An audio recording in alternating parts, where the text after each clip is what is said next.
Quit eating, folks, 30 seconds to showtime. Grab your seat, leave your drinks to the bar. Hold your breath, put your hands together. We present Stanford Bay's finest star, who has danced with the Mayor of New Guinea, who has dined with the Queen of Vermont. We trace the voyages of Sinbad, corresponded with the men who can't love us to be.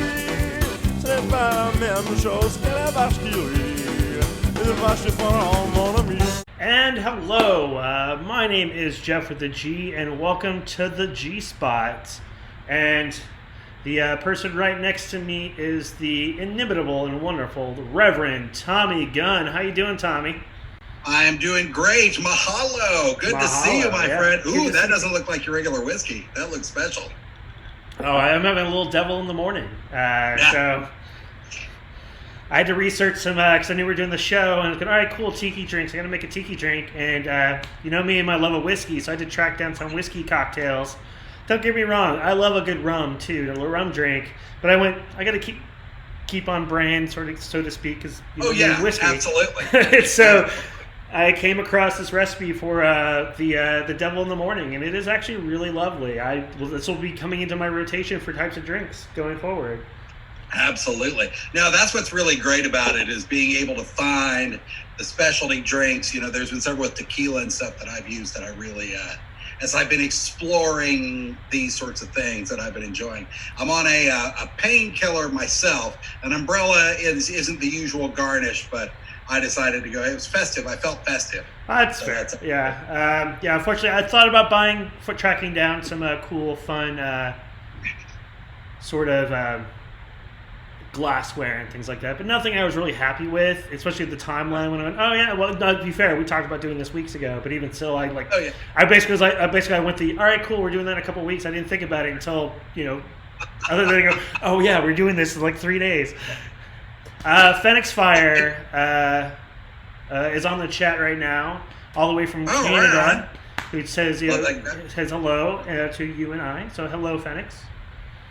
Good to see you, my friend. Yeah, he was on the show last week, so. Yes, he was. That was rocking. Oh yeah. So, how are you doing, my friend? It's been a bit since we saw each other, about almost a year and a half now, I guess. Yeah, almost. Yeah, it's been things have been great. I mean, the last few months have been really weird for me and for everyone else, the Freakshow family, just like they have for everybody. But we've been doing real good. We've been exploring some new possibilities and doing some new stuff. So, the biggest downside actually right now for us is Freakshow Deluxe celebrating 20 years this year. Yeah, I saw that. October. So we had a bunch of touring planned for Freakshow Deluxe shows as well as for Freakshow Family Show, which unfortunately now, of course, we're not going to be able to do, at least not in the way that we planned. Mm-hmm. We're working on a couple of events, but we're really sorry to see that our 20th anniversary was going to be spent at home. But I think we've all been finding things in our down times to do that have made a difference, that have been pretty cool. So yeah, that's good. Hot Todd Lincoln just dropped on and just hello gang. So hello to Hot Todd. Hot Todd, good to hear from you, man. Yes. Let's see. What do you want to talk about? I'm here. I got a drink. This is a weird sort of way I started doing this. Is kind of just like it's getting a chance to chat with people who I haven't seen in forever, and who. It's the weird thing that COVID-19 has allowed me to kind of weirdly get in touch and hang out, at least virtually, with people I probably would not have normally had COVID not happened. We would not be, who knows when we would have saw each other again. Oh yeah, like next year or the year afterward, or like passing by, like, hey, great to see zipping from here to there. Absolutely, yeah. That's been if anything, that's been a bonus. That's been a plus of sort of getting to do that. But I've been spending more time just sort of typing back and forth, chatting with people. So that's been a good. So that's a good thing. And then we've been, in addition to, obviously, for those who don't know, in addition to the Freakshow Deluxe stuff on our 20th anniversary, then came the Tiki Time with Reverend Tommy Gunn, and followed by what's premiering tomorrow on Sunday the 21st. We'll post the initial episode of Con Tiki Time Theater, which is a Oh, do you want to? Yeah, you want to know what it is? Yes, please. I would love to know. I'm sure everybody else would as well. I'm all agog. Well, Whatever. It's primarily I have a love of tiki, the tiki subculture, brought about a lot from living in Southern California for sort of a lot of the formative years of my life. So hot rod culture, rockabilly, tiki, all that sort of thing fell into it. And I'd always been interested, and my grandfather had tons of tiki stuff when he was still, years and years ago when he was still alive. So I wanted to explore that, so I started doing Tiki Time, which was just, here's mugs in my collection, and these are my feelings about, tiki culture and that sort of thing. But then a friend of mine in Dayton, Ohio, we were mutual friends with Dr. Creep, who was a horror show host in Dayton, Ohio, where I was growing up in the 1970s, said, hey, you should consider doing a horror host version of your show.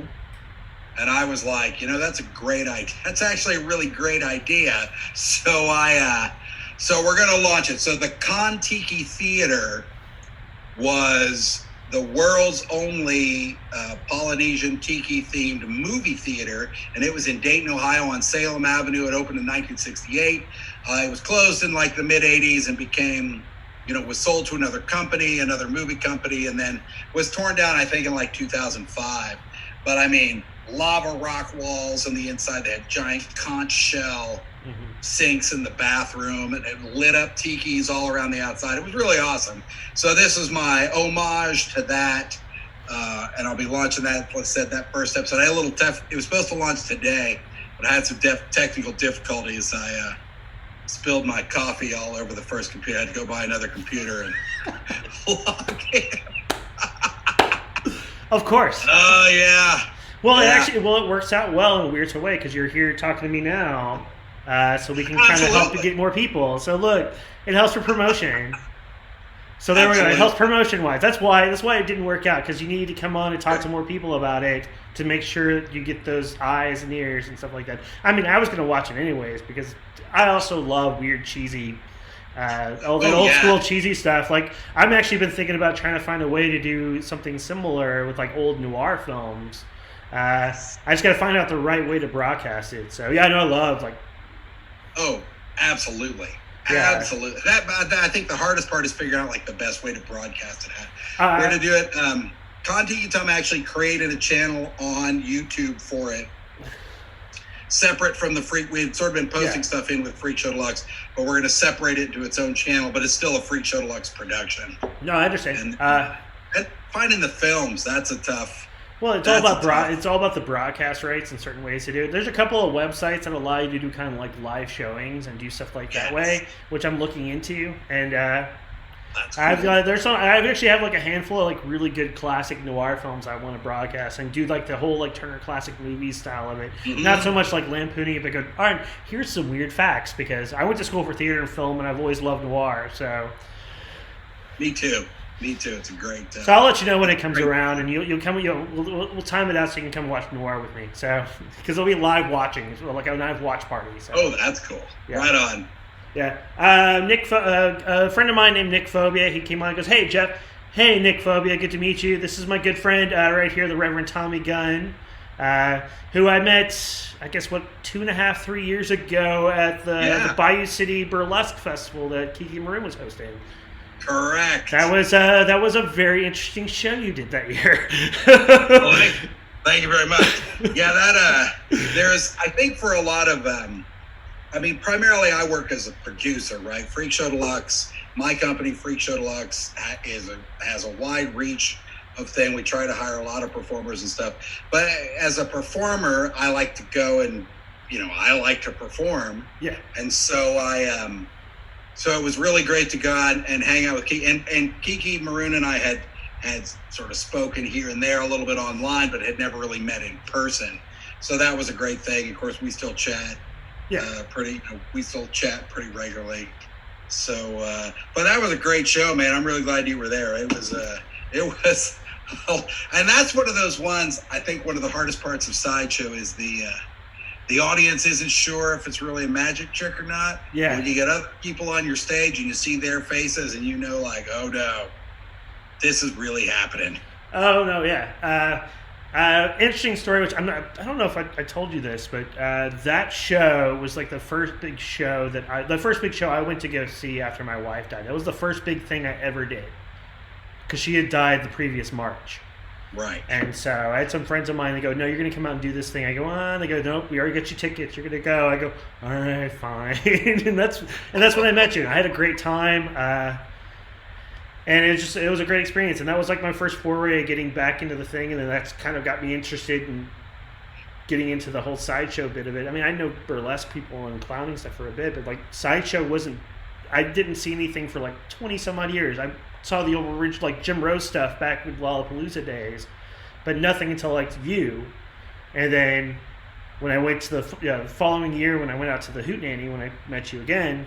Right. Yes. That's really when I started. Like I just went as a fan, and I just fell in love with it even more. And then by the next year, I was starting to perform and produce. And then this past year, which it's unfortunate you weren't there, I actually got to perform on stage. So I'm sorry that I missed that. It was a weird. Well, I'm not connected now. Callie Von Wonderkammer, who was on your show, she was. It founded the Hootenanny, and then that very first year, I went because she wanted us. The Freakshow family show, which is, for those who don't know, it's me and my girl Alice and our 2 children. Yes. Our son, who had been for quite a while the youngest professional knife thrower in the world, he was actually on America's Got Talent at age 8 doing that. So we went out and did that, and it was, the potential of it was just so amazing. And Callie let me and Reggie Boo Boo Shea come on board and sort of help guide it. So for the next 4 years, sort of molded and moved it in a direction, which was great. And then it was time to switch over boards and do other things. So, yeah. And I had planned to go because I still needed, one of the big points of having this was to have auditions. Yes. Because Freakshow Deluxe, for example, will have like 6 shows out on the road for like certain months. So you'll be like at amusement parks or like corporate gigs for like a month. And, for these tours, which is great, but meeting performers where you can really see what they are, because I meet lots of great people all the time, but it's that difference in it's not just bringing you in to do your thing, it has to fit in this bigger project for most people. So I got out of that, but we created, I was inspired by the Hootenanny to create an organization, a nonprofit organization, the Robin Marks Foundation.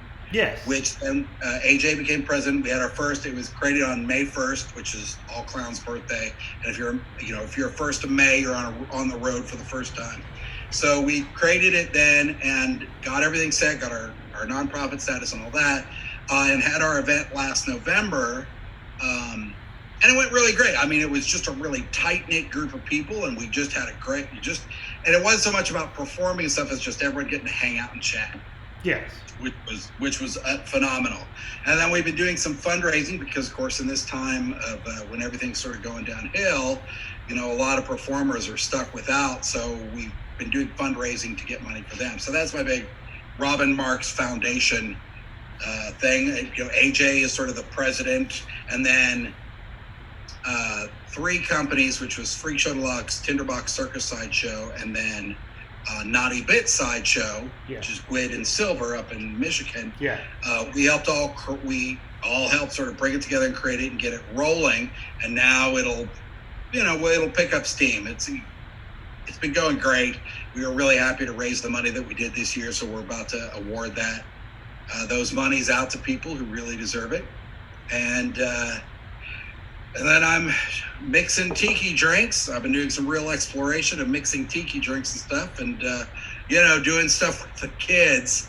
Yeah. Getting them through school and getting them all ready to go, and then doing our part for Freakshow Deluxe, and that's where I don't know how much you really know about Freakshow Deluxe or people watching, as far as what kind of company it is. I mean, that's a great thing about chatting. We've got quite a few people on the chat right now, and everybody's talking, which is still good. But it's I mean, it's ranging anywhere from people who have been in the business for a long time to people who are like just checking out who aren't that familiar. So, that's one of those things. Or even like, here's the weird thing about Sideshow is it's becoming less so. But I noticed for the longest time, up until like the last few years, it's been very regionalized, even still. Yes. And so, so a lot of people aren't, so even people who might be even kind of big with Sideshow are only big in Sideshow in the Southeast area or in the Northeast, and so they don't know a lot of the West Coast stuff. I mean, that's changed as time progressed, and especially now. I mean, to be fair, that's the other reason I do these shows, is try to make people aware of stuff from across the, from coast to coast, from Canada down to Mexico. So, exactly. Well, I think that was one of the big things that the Hootenanny really got to kick into gear, of getting all these people from all these different parts of the country to meet each other. Because for a lot of people, and I understand, regionally, I mean, for crying out loud, I was doing, I had seen Sideshow back in the day when I was younger, but I hadn't met anybody else really doing it in 2001 when Freakshow Deluxe really, got started and kicked off. And, so not getting the opportunity to really meet other performers. Then we moved it out because Freakshow Deluxe started in Ohio as part of this theater that I was managing at the time. And then it moved, after 3 years there, after 3 years into starting, I should say, we moved it out to Los Angeles, opened the theater there, and really got stuff rolling. And that's when it started taking off. So we had made all these different connections, but as you're probably aware, I mean, people on the East Coast who are doing Sideshow and stuff, who know Dick Ziggin and have been to Coney Island and that, that kind of thing. It's a very different sort of thing than people who are doing it in Texas and working in Texas, as opposed to St. Louis, as opposed to Las Vegas, or even Hollywood and Los Angeles. Yeah. The big surprise for me when we got out there is I really thought when we moved out there in 2004, that I was going to meet all these great Sideshow performers and stuff. And they're really, I met great people and we became really great from that. Mm-hmm. But there really was not the extent of Sideshow like I was expecting. Never is. I moved here to Austin and go, all right, cool. This is where everybody's here, supposedly. And right. I mean, most of them are like they're grumpy old men who just sit in their houses all the time. What's weird, I was just kind of starting to chat about this before we get the show on, is like one of the bars I frequent here, turns out that Joe Lifto is one of the bartenders. And I mean, he's right on. Yeah, so we were talking about drinks, and I didn't even realize it was I've been to the bar several times. I didn't know it was him until I friended him on Facebook, months after. And so I go, right. Oh yeah, that's Joe Lifto. Oh my god, because the last time I saw Joe Lifto on stage back in 91, 92 for Lollapalooza for the Jim Rose Circus. Yes. And so I mean, that's how long ago? Oh yeah. And even then, he didn't have all the tattoos that he has now too. So it's one of those, between 30, 25 years plus extra stuff, people change a little bit. Oh yeah, and I had that same boat, and I think for Joe, because I'm friends with him on Facebook too. Yeah. It is a discussion of sort of the retirement plan, the retirement plan, and as you get older and as a performer, and this isn't just Sideshow related. When you start talking burlesque, you start talking dance careers or theater careers. Because I worked in theater, movies, and TV.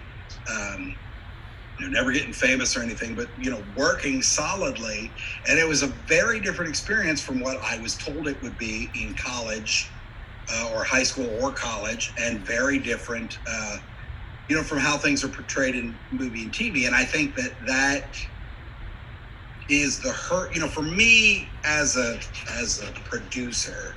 And when I say producer, I mean we're taking corporate, primarily Freakshow Deluxe has a lot of corporate clients across the country who call for shows, sometimes for extended periods of time. And so we create the show, we send it out, on the road and do it. We usually use our core group of performers. So Freakshow Deluxe as a company has sort of a core group of performers that we really, that we trust, some of whom, run the different Freakshow Deluxe organization in different cities. And then we send people back and forth, but we're always looking, for new people and to give new people sort of a break into the business who need it to get them what we feel situated on the right path. I think it's a big difference from the insistence of, well, you need to be covered in tattoos or you need to be a real weirdo to do this. And like, well, because a lot of actors are told the same thing. All my years in Hollywood of meeting all these cats who've never so much as been a grapefruit in their school nutrition play, but who thought they were going to come out to Hollywood and make it big, because they thought they were good looking or whatever like that. The reality of the situation is not a lot of what you're led, not how the majority of people make it. No, yeah, I completely agree. I went to school for theater and film for college, so it's one of those same sort of things. Oh yeah, I figured it out really quick because one of the things I loved watching most of all for movies was the weird meta behind the scenes movies. And so that kind of gave it a little bit more truer, even though that was amplified. So I went, all right, cool. I get that it's... And so I pay attention more to that versus the, all right, cool, big explosion movie. Right. No, it's really interesting. Like myself, me getting into like production and sideshow and stuff like that, this is actually my second or maybe third act, I guess you could say, because I was doing a completely different stuff before I decided to get into this stuff. I think it just comes down to what your acts are and if you can adapt to whatever you can move into stuff. Because there's some stuff you can't do forever. And so can you do other stuff? And then even if that means dropping behind the scenes or working stuff behind the scenes or just being the guy on the microphone, introducing people. I mean, sometimes... Exactly. The role changes. And I think if you really take the time to study a lot of the people who've spent their lives performing... if you really take the time to really study how they've done things or how, their life progressed, you can see how that happens. Yeah. I worked for so we moved out to LA. I had stopped managing that theater, moved it to LA, took Freakshow Deluxe, opened my own theater, was doing some other stuff. And I ended up working for a law firm who had a lot of A and B list clientele. It was a Beverly Hills boutique law firm that I worked at as an assistant, and it was all about contract law because they were all in entertainment. So the idea then when the head lead attorney approached me and said, because I was working there as a temporary, because I can type really fast. So kids can always have a job if you type really fast and accurately. That is honestly how I've gotten most of my stuff. So he came to me and said, hey, we're kind of interested in having you work for the firm. And I was like, no, man, I'm doing all this other stuff. And he was like, well, consider this, because I come out from Ohio. He was originally from Ohio. And he said, consider this sort of an apprenticeship. You really want to look at how all the big dogs work. And I was like, fair enough. Okay, done. Let's see. And it's very interesting. It's when you really start getting down to the dollars and cents, and you really start getting down to what it takes to do entertainment as your, to make a living at it, it's a very different thing. The big thing I always tell people is you need 5 streams. You need 5 streams of income. Is getting too business for you? Is this cool? No, Hot Todd Lincoln goes, so which law firm? The Dewey, Cheatham, and Howe law firm? Shut up, Todd. I know where you live, man.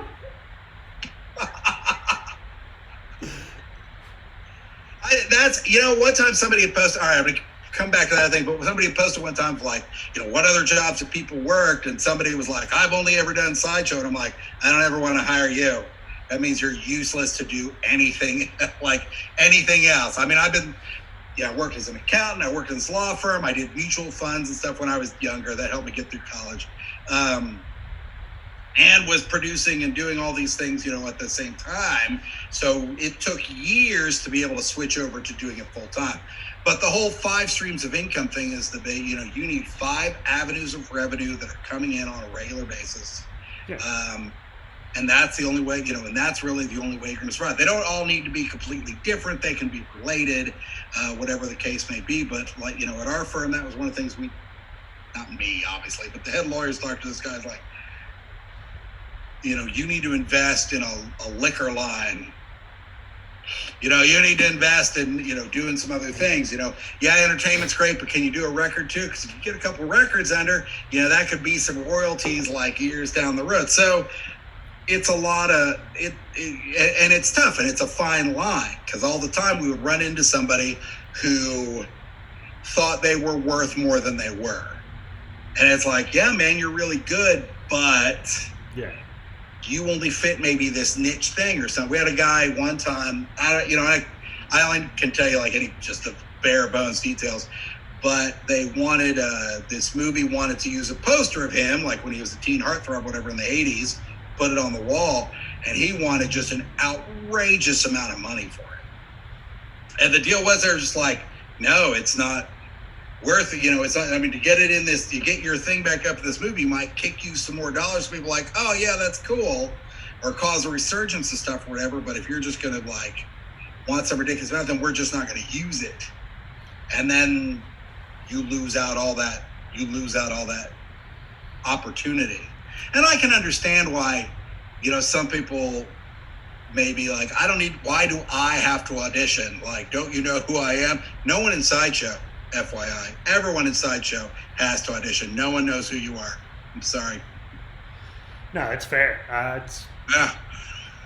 I just like straight talk, man. This is how it is. Well, that's like my thing. I like when I started like when I first started getting involved with it, because I started producing first because I figured that was the only way I could get booked, because I can't really. It's one of those weird kind of, I go, nobody knows what I can do yet, and it's really, unless I can get on a show, which I can't get on a show because nobody can see it. So fine, I'll just do my own shows. Exactly. You got it. That's exactly it. That's what you got. I mean, that's the kind of thing you got to do. You know, you got to create your own opportunities. I really switched over to Sideshow from acting because my biggest complaint with, you know, working as an actor was the limitations, just excessive amount of limitations to get put on you. And as you get, you know, more into your craft, you get more of this, you know, you start being like, I don't want to, you know, that's not worth the money for me to do that. So, have you ever had somebody who came to you and was like, if you're like, I'm not going to do, you know, I don't know, whatever, something that you wouldn't do. And then they're like, well, what would it take for you to go ahead and do that? Like, what's your breaking point? You know, how much money, if they were just like, I'll just keep throwing money at you until you do it, like, what do you do? I mean, what would be, what's weird you would consider doing? Usually because usually those sort of conversations I have, it's not just for me, but rather because I got the Trash Fire group, and usually I'm the one who talks to everybody because I'm the one willing to do it. That's really what it comes down to. And so they'll go, all right, cool. I go, hey, so I'll go, here's our baseline fee for blah, blah, blah, blah, blah. If you want this and this and this, it'll cost you this much more. And then if you want anything beyond that, we'll talk about it. Because I know what everybody will do and not do. It's not like, I mean, if it gets anything hinky, then I'll go, hey, but so far, they were like, we were supposed to do a show this month, but of course got technically got postponed. And so I went, all right, cool, we'll do this as our cost for a show. If you want fire in the acts, it'll cost this extra amount of dollars because for fuel and et cetera, mm-hmm. danger factor. Make it look much more, it's just high enough where it makes it like just showcase on how dangerous it is. And they go, all right, cool, we're on board. And that was then. And now they're going, all right, cool, we're going to try to do it again. But a lot of the corporate sponsors are kind of out. So we can do the basic show. I go, all right, cool. He goes, but if you guys want to do the other stuff, you can. I go, sure, but it'll cost you that much extra money for us to do that. I mean, and I also learned very quickly, I go, we need to have at least half when we walk on property. Because it's a weekend event. So I need at least to see half of it on when we walk on. And the rest, the other half when we walk off. So, and they're like, it's this weird, like, it's like Texas is doing their own like Wasteland or weekend event here, and so I go, interesting. And so I go, all right, it's our first year doing it. And I go, all right, cool, we're on board. I mean, we're weird punk rock sideshow, so it fits. And but it's one of those things I just have to expect them to kind of give us like issues. I'm just going, dude, like. We staple ourselves and put knives in us for money. You think we care about it? Like, just you can't strong arm us. So right, yeah, and that weird thing of like we don't have, because I think for a fair amount of people like who are doing events like that specifically are like, this is such a cool event. Who wouldn't want to do this? And when you're like, look, man, I do cool events all the time. You know, like this isn't. I mean, it's cool, but it's not like I need to sell my soul to do this cool. I was always the argument going, we're here to help you make it cool. So that's really how I just... You want it cool, that's because we're going to be here. Yes, you got these bands that would hurt up, but people are going to remember our shit more than they're going to remember anything else. So... It's true. And that's so true. It's a weird, the kind of people who put on things like the Fire Festival. Like you've seen those documentaries and stuff. It's that kind of thing where like, you don't understand how cool, there's influencers. I'm like, I don't care, and especially with the influencer market, like falling apart since coronavirus kicked in. And, for a lot of people just with like no sort of discernible talent or stuff like that to just be like, here's your wake up call, man. This is, it takes genuine work. And that ability to do lots of things. I think if you look at any actor who's done, and by actor I'm in the non-sexual sense, actor and actress both. Yeah. When you look at the ones who've really done top-notch stuff, because they're multi-talented. Yes. They sing, they play instruments, they dance, they do, Christopher Walken, who obviously typecast and a lot of stuff, but he can literally do anything. But that's what makes him so great at what he does. He got his start as a lion tamer. Yes, he did. I met him years ago. I was living in Dallas, the Dallas area at the time, and they had a film festival there, and they opened Suicide Kings there at the festival, and he was there for a meet and greet and like a little conversation beforehand. I got to meet him. He was a really, really nice man. He's not as tall as you think. The hair adds so much height.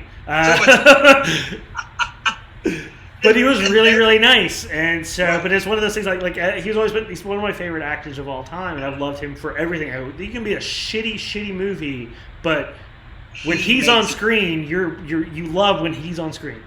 Everything else could suck except for that 1-3. Like he's been, especially during the '90s, he popped on in a lot of movies for like 5 minutes, and those 5 minutes were good. Yeah. That's the other thing, that he's super nice, and I think my experience predominantly has been that everyone who with longevity, who's done well, I mean, I meet lots of new, I'm famous and I'm an asshole kind of thing, but they really sort of disappear. You never hear from them. Yeah. But people who are genuinely nice and genuinely, who are genuine and real, they're the ones who have longevity, and they're the ones that people really like. So when I first moved, I don't know why, it's a segue into when I first moved Freakshow Deluxe to LA, and I'd gotten like a part-time job and stuff. We were trying to get things established and that sort of thing, because there really wasn't a plan. I mean, the plan had been to move to LA, and then we're going to do shows too. So as we were working that out, I was talking with this guy, and we were talking about various and sundry like tattooed people in the world, and some that he knew that he'd worked on and some stuff like that. And he's like, what's your plan? And so I'm talking to him about what the plans are. We're sitting around smoking cigars or whatever. And he was like, I feel like you're going to do well because whether it was my Midwest thing or whatever, like you're really normal, because the people who have these big dollar contracts and stuff, they don't want to deal with weirdos. There has to be a sense of genuine, I can trust this person with the size of this contract, that is pervasive in the real nuts and bolts business of it. Yeah. You're always going to have that guy who's going to want you to do some, wacky thing or whatever. But, back to my experience, and at every time, it seemed to me that whenever that happens, somebody gets injured or something, all of a sudden that person is nowhere to be found. The one who's like, no, you should stick an extra sword, put a bigger stack down your throat, or no, the rigging's fine for this aerial device. And then when it goes awry, that person's all like, hey man, you took the risk. I thought what do I know? I'm just a guy running this thing. And that's not a good look. Oh, no, I agree. So in my journey that I've been doing so far in the past, 2 years, as far as making good friends and meeting people, the genuineness holds true regardless of the industry. Like before, back in the day, I used to be big in the music scene, behind the scenes. I was never a musician. I was a label rep for BMG when that was a real thing, and so. Because I went to school up in the Dallas area, the University of North Texas in Denton, and so which is a huge music school. I mean, I think you're required to go to school there. You're required to be in at least one band. So it's one of those weird kind of. That's how I got involved with it, and so and I was there in the '90s when Dallas blew up, and so it's really interesting, looking back. Of all the people I met during those days versus who's still around now and doing things, and that's what it comes down. Now, their fame may be bigger or lesser; it doesn't matter. The fact is, but they're still plugging away. Their names are still in conversations, and I think that's a pretty good. I think that stands for something, because I'll still see some of those bands. Will still see something pop up, and I go, "Oh yeah, those guys, they're still doing stuff. Good for them." Versus other bands or other artists who I've never heard from again, and I think that has a lot to do with it. In fact, is after a while, promoters, producers, everybody, they're not going to work with shitty people. They may do it once if they can get a lot of money, but that won't maintain. But that doesn't maintain, and that's a prime lesson I think that people need to learn. The biggest thing off of this is with the current situation they're in, which just over encompasses everything, everything else, is it not knowing what's going to happen, and seeing numbers from COVID-19 start going back up, when there's rioting and that sort of, when there's civil unrest. Let's put it that way. Whoever it's from. Yeah. Whether it's necessary or not. You can be in full support and still be like, I'm not sure how I'm going to make my next dollar. How I'm going to make my next dollar. Yeah. So you just don't know when anyone who's in entertainment is going to be able to start touring again. And then you have to ask yourself, well, do I want to do cruise ships, or do I want, those Petri dishes and stuff? Do I want to go back to arenas, or even just little teeny tiny places that cannot possibly afford the amount of cleanliness and stuff that they should? With all the specialty stuff. I mean, they were all fine, but the days of, snorting cocaine off the back of a toilet in a bar, that's at least 2 years away. So at least you got to clean up. You got to clean yourself up, Tommy. I'm sorry. Well, hey, now that I'm doing it, I'm sorry. I'm talking for. No, it's all part. It's a bit. It's a bit. Twitch. It's just a bit. We're just having fun there. Well, yeah, but I mean, those sort of, in those days are really when we look back at our, the punk rock beginnings. We're just like, I'm young and I don't care, and that kind of thing. To when you're like, man, now I'm responsible, especially producing shows. Now I'm responsible for all these people. Yeah. They're under my protection. I have to look out for them. It's really weird. It's this really weird thing. I did an online show. I guess about a month ago now, and it was with a younger cast and did stuff like that. And so afterwards, they did a big Zoom call for all the people, and they're all people.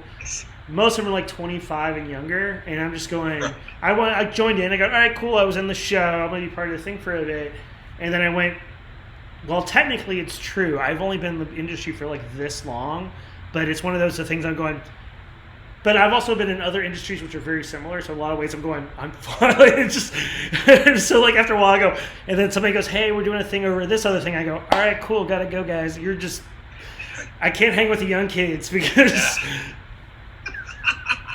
Well, that's it. You know what? That's a big thing, I think, for getting older. Yeah. Not that we're old, because we're not old. Cool drinks, clothing, the whole bit. No, it's not. It's we're just experienced. You're just experienced. But when people are really surprised, I think, when I talk to someone like you or me and be like, because I had worked for Volcano Records, who had managed Tool and Matthew I know, Sweet. I know Volcano Records. I knew some of the guys who rep that, yeah. Mm-hmm. So, and I worked there, and that was a big eye-opener to how, like, all of these things and radio stations and just how it all interacts. So what was, for you, what was a big, like, because you've taught, you've worked with each other, like the record company, you've done, you've done sort of normal 9-to-5 stuff in addition. But what is it that was really the big game changer for you? Or was there even, or was it like, well, now I'm just burned out, I'm going to move to the next thing? Or was there like a moment where you're like, I'm not doing this anymore? It depends on what part. I mean, like with music, for the music part of it, I was going to college at the time. But I was like, it was like my second attempt at college. I wasn't actually even an older college student. I was working in a record store, and I made friends with a label rep, and then his boss came in, and we started talking about music, and I went, yeah, blah, blah, blah, because I love music. And my show, Devil's Hour, I always highlight music because I love music. And so I started talking really in depth with stuff. They go, wow, really? And this is like right when like Dallas started to blow up. So like the Deep Blue Something, Tripping Daisy, the Toadies, all that stuff.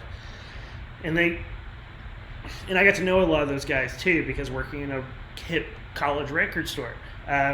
And so they said, all right, cool. And so they hired me on as an A&R rep. So basically I got paid to go listen to bands. That was really my job, and then offer my suggestions. They didn't listen to a one, and that's the reason why they never had a hit single, because they didn't listen to they go, this is who you want to do, this is how you want to sound, this is what's not only happening. But talking with these guys as well, because it's the other things I talk to the guys, I go, all right, this is why they'll last, is because they're going to pay attention to how the music's going to change, because that's what's going to happen. And you need to have acts that can do that, less flash in the pan, sounding like the last hit from somebody else, and they never listened to me. And so it came time that I met a girl. She was going to college someplace else, and I moved with her. I moved to where she lived, and that kind of ended my career there. Right. And I just meandered forever a time, and then when my wife died, I was reevaluating what I do with my life, and then just I literally is like I told this to Kali, I told it to everyone, I told it like Hot Tub Lincoln, who was the first sideshow performer I met at the Hootenanny. I told it to everybody. I just go, you know what, this, in a weird sort of way, the sideshow Hootenannies really kind of like gave me the impetus to do more stuff and be who I am now. I enjoyed, like I had produced a show right before the Hootenanny because I was doing it in honor for my late wife.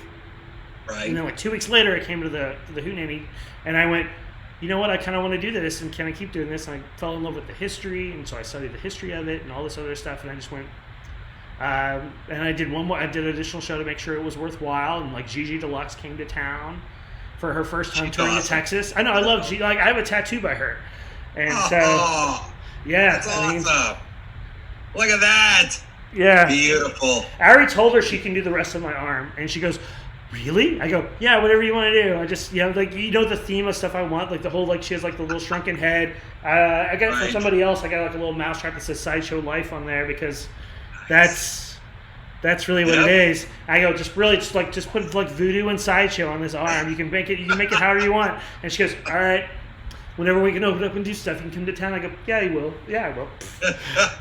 So, awesome. So that's really what I did, and then I just started producing shows, and I started figuring stuff out. I learned like at that Hootenanny, I learned a trick from AJ, a magic trick, and we talked a lot about the trick itself, and then how to make it bigger. And so I started making it bigger. And every time I do the trick, I always make this is a trick I learned from the great and wonderful AJ, the original. Like go into his whole spiel, and that's awesome. That way, I still honor him because it's still really important. So. Oh, yeah. And that's what I've been in. This is like my third lease on life, because... Yes, because you know what? And so many people, that's really how your life is. Like, maybe you work the same job all your life, but you have major changes that you're like, now you're pursuing things for different reasons, or your focus becomes at a different spot. Now, I had gone to undergrad in California. I got my bachelor's in English, and then still kept working on theater and still kept working on entertainment. But my regular job was working for this mutual funds company. Yeah. I mean, they were, and so it was this big. So it was about finance and figuring that out. And then I went to Africa.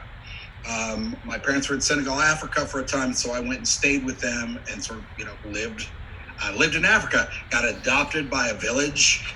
We're there. They adopted me. Like, you were meant to be Africa. You should totally be. I was the first. Well, for some, like, little kids, I was the first white person they ever saw. For sure, every single person I met, I was the first man with, not black man, first man, period, with long hair that any of them had ever seen. Mm-hmm. So I go and we'd be out, like, visiting or whatever, and the kids are hanging off the back of my head and stuff like that. But I was having a conversation with some guys about what I did, the business I was in. Because these guys were entrepreneurs, they wanted to know all this stuff, and I started explaining, how mutual funds work.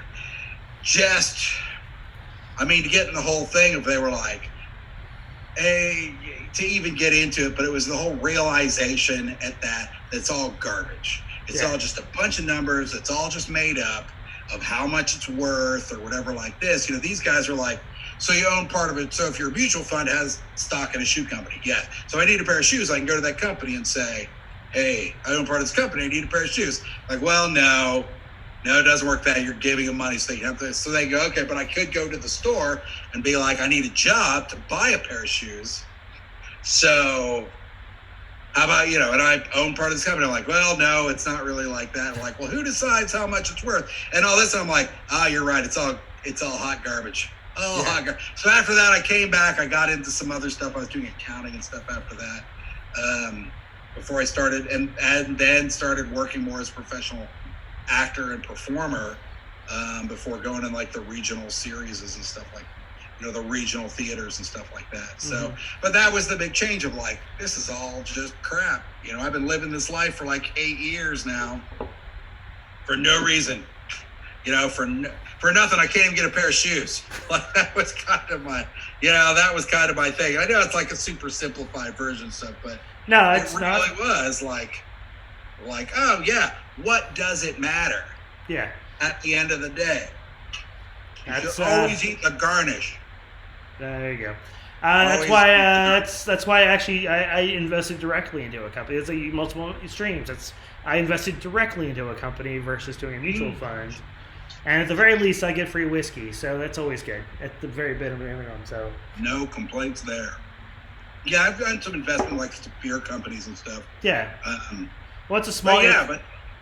But it should be people you know. Yeah, that's really how it came down to. And you should be able to benefit, not just buying nameless. For anybody in the world, buying nameless stuff off the internet is crap. Like, don't do that, man. There are people in your community that need financing. There's stuff like that. Like, do that. No, I agree. That's because it's just like, in the end, if you're just doing nameless things, it's just gambling. I mean, you're just as well. Don't get me wrong, I do stock stuff too. But I'm very careful as far as who I chose to do stuff with. I go, all right, cool. I didn't do mutual funds or like things like that. I did specific companies because I figured that was a better long-term investment versus mutual funds. Great short-term, but not long-term. So one of the biggest things in when you're like long-term, short-term, whatever, and one of my friends that I'd worked with in the theater, who then went to work for some major companies after that. So he was saying that he likes, and it's kind of like I do, like he wants to be, when he walks in the door, like if he's invested in a bar, there should be a seat for him whenever he walks in the door. And when people are like, hey, how come that guy gets a seat? Like, because he helped make this place, man. Yeah. Like, he's, it's not like to be a jerk or anything, but just like, hey, I want, he wants to invest in things, and this is how I feel, because I want to be a part of it, and I want to be, like, I want to be part of the family. I want to be part of the, thing. That's how I feel about performers that we work with, companies I invest in, our company in and of itself, and how it treats the people. I try to, as much as possible, and how it treats the people who come and work for us. It's that kind of thing. No, I guess I can get that, because basically it's like you're investing in this place. In weird sort of ways, that seat is a physical representation of that. So I invested in that. So that's why that Tammy can visualize. Go, this is my visual proof that I invested is that seat. Right. So I get that. Seat. And even then, if I were to walk in and somebody else like, are you enjoying that seat? Because I put that seat there and I want you to enjoy it to the utmost. That's my seat. Like, good on you. That's what I would do too. I go, all right, cool. I mean, you're comfortable. But let's. Yeah, you're like, no, that's great. I'll just hang out here. Let me buy you a drink while you're here. That'd be awesome. I mean, how cool. I had somebody I had met years ago, and we were friends. She became friends with friends of mine and was like, I'm going to go to college in Los Angeles. And I was on the road, so I'm like, you should totally do that. And so she went, and her parents came out, and they went to this restaurant, and this guy came out and like, oh yeah, I'm the owner of this restaurant. Are you enjoying this? How about this? Let me get you a plate. And they were like, he was so cool, and he was so great. And they loved every moment there. And then when they left, and her parents were like, oh, that guy was so nice. What a nice guy. And she's like, that's LeBron James, right? We're just hanging out in LeBron James's restaurant. And he's like, just like loved you guys and was like giving you everything. Like, that is somebody who's just awesome. Oh, yeah. Those are the great stories. Oh, yeah. Now, do you want to hear my terrible story? The Brushes with Greatness. Brushes with Greatness, I should mention, is a segment on Kon-Tiki Time Theater, which having its premiere episode coming up. But well, I was about to get to that tomorrow. Go like that on Facebook, Kon-Tiki Time Theater with Reverend, because we're got 6 minutes left. Perfect. And so time's out right, so I want to make sure that gets hyped well. This is the Reverend Tommy Gunn. Make sure and watch Kon-Tiki Time Theater tomorrow on the Face Space. Like it on Facebook, all that fun stuff. I'll be watching because, like you have anything better to do, watch it. Yeah, totally. You can't go out anywhere. If your dad's nearby, get him. Watch it simultaneously. You can discuss it. It's a Freakshow Deluxe production, and Freakshow Deluxe at freakshowdeluxe.com is. We got great merchandise, like this lovely hat this young man is wearing right here. Oh, you know what? I also have? I have this right here. Oh, the Miracle Mystic Medicine Curative Elixir and Tonic. The ingredients which are so strong you need not even consume the contents of the bottle, my friend. You'll be holding against the affected area, begin to feel curative results beginning almost immediately, if not sooner. I do. That's been my big thing. Is it's like finding the weirder like promotional stuff. It's like that, and like Reggie had her candle. It's like, all right, I don't know. I like shirts, like hats. I'm big with hats. Oh yeah. So I'm always on board for a hat, especially anything that says like anything cool and freaky stuff like that. I've got 8 gajillion shirts. It's always trying to find something else that isn't that sort of stuff. So when trying to help promote and help people out and stuff like that, so it's like I got the hat, I got the thing, and I got a button to put on a pin to put on my show jacket with all my other lovely friends. Because that's like my jacket that I wear on stage for a lot of stuff. It has all the pins that everybody I know who performs, and so whenever I perform on stage, I'm performing with them. And so now I can say I'm performing with the Freakshow Deluxe because I have your pin on my jacket. Whenever that's a thing again. Anyway, right? Your brushes with greatness. So now it's all because people are always like, well, have you ever met, when people are like, and that's the thing with living in LA and living in Hollywood. Our family rule is always you had to know the person's actual name first or last. If you do both, that was better, to be able to say hello to them, other than to yell I love your work from across the street. Yeah. But if you're gonna be like, hey, can I get your picture or something, you have to know their name. Yeah. So I was doing an event. It was an event for Korn. Actually, it was their tour kickoff party. Band, so there are a lot of industry people there. We're crack whips, all this stuff, and Rob Zombie was there, and I was super excited because I've always been a huge Rob Zombie. Did I tell you this story? Yeah. No, but that's fine. So Rob Zombie was there, so I was super stoked. Oh, actually, hold on for just a second. All right, so what's going to happen is the show's going to end in about 4 minutes, but me and Tommy are going to hang out afterwards. If you guys want to join us, I'm going to put the link on there you can join with us after when I say we're closing out, so we can have some of the stories. I'm sure we're not going to tell them all. So yeah, let me do that right there. That'd be great. And we're on Zoom, but yeah, in 3 minutes, Ben Vibin will be coming on. But still, all right, cool. Now go. All right, so I see Rob Zombie. I'm like, I'm going to meet Rob Zombie. This is awesome. I go over there and I'm like, I'm in my suit because I've been performing stuff, but I had a break on a call cover. I'm like, hey, how you doing? And I'm like, hi, you're Rob Zombie. And he looked at me and he went, nope. And he turned and he walked away. That's as close as I got to meeting Rob Zombie. He's actually pretty nice. All right, so here's my quick thing with Rob Zombie. Yes. I've actually met him as well. So, but that's when I met him was when they were opening for Danzig back in '92. And so I happened to be, he was in the Dallas area because I was my first attempt at college was at the University of Texas at Arlington, which is right there by Dallas. And we were walking around the Deep Ellum area of Dallas, and we were walking by. And the only reason I knew who he was because at the day, the only way you really know who people are is through magazines and stuff like that. And I'm a weird music magazine nerd. So I went, hey, that's Rob Zombie. And everybody goes, who's that? I go, I don't know. Hi, how you doing? I love your record. And he goes, hey, man. He's sitting outside smoking a cigarette. And I go, hey, it's really good. Da, da, da. And literally, we didn't know he was playing that day. I literally just walked by the guys I was with. They had no clue who he was. I happened to know who he was. And so 2 minutes, hey, how you doing? I love your work. Hey, man, it's really good. Thanks. And but that's also 92. Yeah. So, what were you, 4 back then? What are you doing? I'm older than that. So I was in college, so. Yeah, I know. Yeah, see, that's about where I was in 1992 as well. So, oh yeah, man. Crazy times. Oh yeah. So thank you so much, Tommy, for coming to the show. We're about to close out for the show.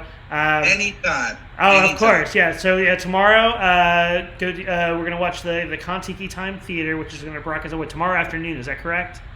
Tomorrow afternoon. It'll post up at 12 noon, and then it'll be available after that. The link will be on the Facebook account, facebook.com/Kon-Tiki Time Theater.